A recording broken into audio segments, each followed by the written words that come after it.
ঘটনাটা ঘটেছিল আমার খুব কাছের এক ভাইয়ের। 2019 সালে নদিয়ার একটা ছোট্ট গ্রামে।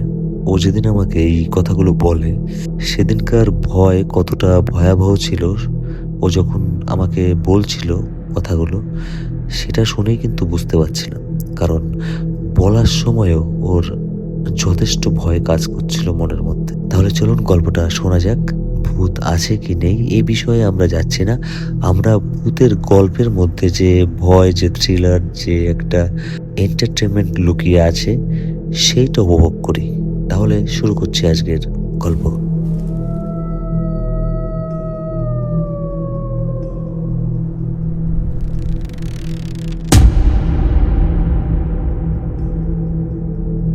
রাত তখন প্রায় 1টা বাজে। আর তখন শীতকাল। চারিদিকে এত চুপচাপ যে নিজের নিঃশ্বাসের আওয়াজটাও শুনতে পাচ্ছিল সজল।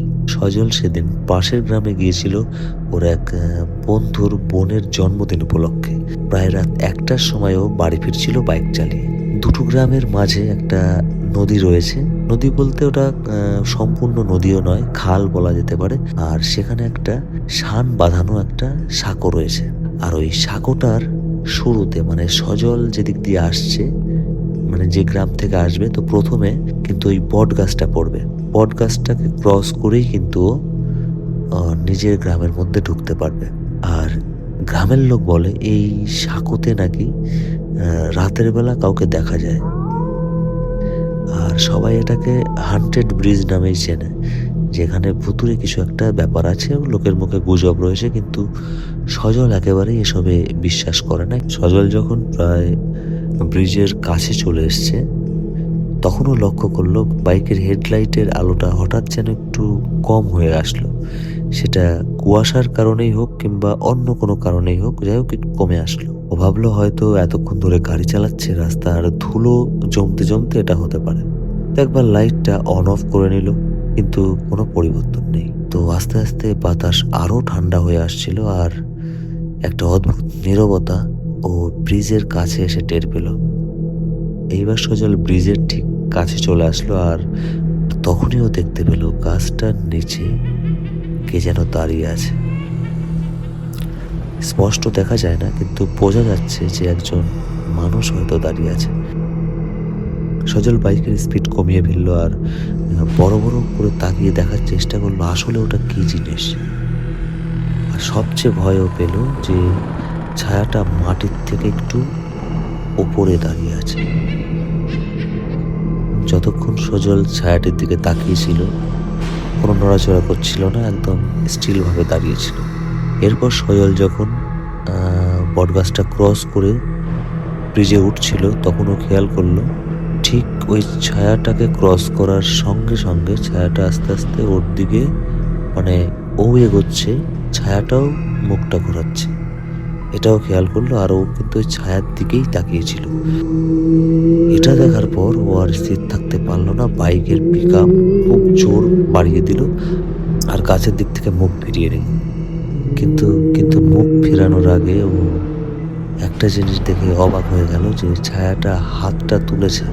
ও তখনই ভয় পেয়ে স্পিডটা বাড়াতে গেল, কিন্তু বাইক এগোলো না। ইঞ্জিন খুব জোরে আওয়াজ করছে, কিন্তু চাকা ঘুরছে না। ওর মনে হচ্ছে বাইকটাকে কেউ যেন পেছন থেকে চেপে ধরে রেখেছে।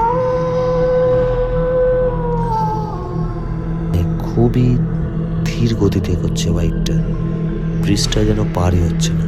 এবার সজল আর স্থির থাকতে পারলো না, ভয়ে চিৎকার করে ফেললো এবং পেছনে তাকাতে যাচ্ছিল, কিন্তু পুরোটা ওর ঘুরে তাকাতে হয়নি বট গাছের দিকে। তার আগেই ও দেখতে পেল ব্রিজের রেলিং ধরে দাঁড়িয়ে আছে সেই কালো ছায়া মূর্তি, আর তার জল জলে চোখ দিয়ে সজলকেই দেখছে। তা দেখার পর সজল চোখ বুজে ফেলে, আর মাথা নিচু করে যতটা সম্ভব পারে পিকআপটা আরো বাড়িয়ে দিয়ে যত তাড়াতাড়ি পারে যে ব্রিজটা পার হতেই হবে ওকে আজকে।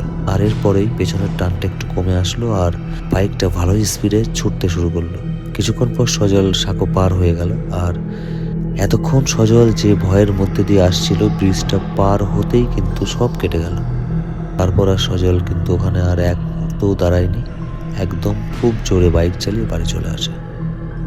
এরপরের দিন সজল দাদুকে জিজ্ঞাসা করলো। সব শুনে দাদু অনেক চুপ করে থাকে।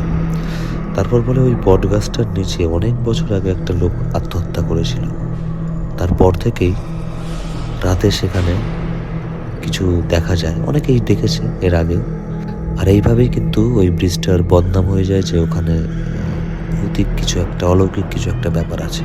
এই কথা শোনার পর সজল তো আরো ভয় পেয়ে গেল, মানে একদম দৃঢ় প্রতিজ্ঞা নিয়ে নিল যে আর কোনোদিন ওই ব্রিজ দিয়ে ও রাতের বেলায় যাতায়াত করবে না। তাহলে বন্ধুরা, বাস্তব আর অবাস্তবের মাঝে একটা পাতলা সীমানা আছে। সজল সেই সীমানাটা সেদিন রাতে ছুঁয়ে দেখেছিল। তোমরা কি কখনো এমন অভিজ্ঞতার সামনাসামনি হয়েছ, যা চোখে দেখেছিলে কিন্তু কাউকে বলতে সাহস পাওনি? কমেন্টে জানাতে ভুলো না। আর এরকম রোমাঞ্চকর রোমহর্ষক কিছু ভূতের গল্প শোনার জন্য আমাদের ঈশান কোণ ইউটিউব চ্যানেলটিকে সাবস্ক্রাইব করে নেবেন। আসছি পরের ভিডিওতে। সবাই ভালো থাকবেন। ধন্যবাদ।